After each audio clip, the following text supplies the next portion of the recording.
قرآن مجید میں 5 جگہ اللہ کے حق کے بعد فوراً والدین کا حق ہے. وَقَضَىٰ رَبُّكَ أَلَّا تَعْبُدُوا إِلَّا إِيَّاهُ وَبِالْوَالِدَيْنِ إِحْسَانًا.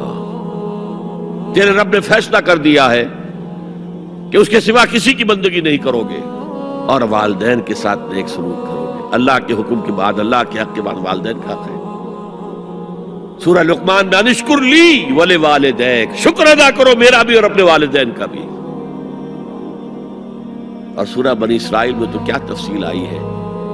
اما یبلغن عندک الکبر احدہما او کلاہما فلا تقل لہما اف ولا تنہرہما وقل لہما قولا کریما واخفض لہما جناح الذل من الرحمۃ وقل رب ارحمہما کما ربیانی صغیرا.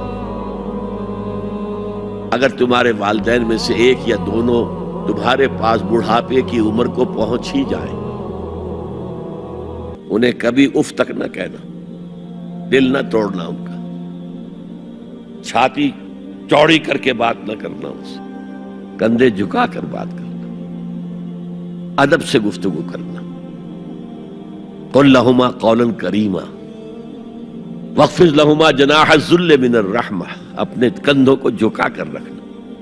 اور پھر کہنا، اللہ سے دعا کرنا، رب ارحمہما کما ربیانی صغیرا، پروردگار میرے ان والدین پر رحم فرمائیو جیسے کہ انہوں نے مجھے پالا تھا جبکہ میں چھوٹا سا تھا.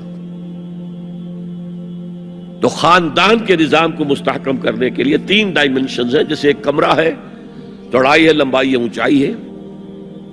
پہلے تو شوہر اور بیوی کے درمیان bond of love.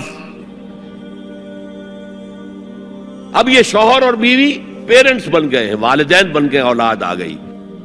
Second dimension add ہو گئی، ادب، عزت. اور بہن بھائی ہے، اخوت، جس کو کہ وہ کہہ رہا ہے جی ویلز بھی، فریٹرنٹی. خاندان کا ادارہ مستحکم. یہاں ایک نقطہ اور بیان کر دوں. لیگل لیول پر بیوی کے حقوق کم ہیں شوہر کے زیادہ. الرجال قوامون علی النساء، سیدھی سیدھی بات ہے اور ہمیں ڈٹ کر کہنا چاہیے. اس سے زیادہ معقول بات کوئی نہیں. کسی ادارے کے 2 سربراہ برابر کے اختیارات والے نہیں ہو سکتے. لیکن اخلاقی طور پر جو ماں کا حصہ ہے، باپ کا حصہ اس سے 1/3 ہے. قرآن مجید میں آیا ہے نا، حملتہ امہ وہنا علی وہن وفصالہ فی عامین ان اشکر لی ولوالدیک.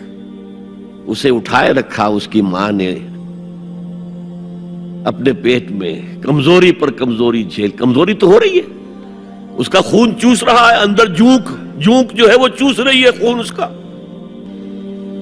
اور سب ماؤں کو تو اتنی نرشمنٹ موجود نہیں ہوتی کہ آپ پریگننسی میں اس کے لیے ضروری نرشمنٹ فراہم کر دیں.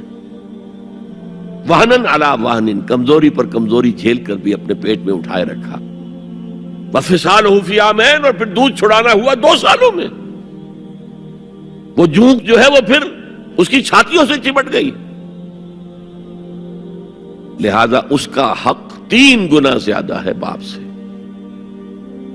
ایک صحابی حضور سے پوچھتے ہیں، حضور میرے حسن سلوک کا اولین مستحق کون ہے؟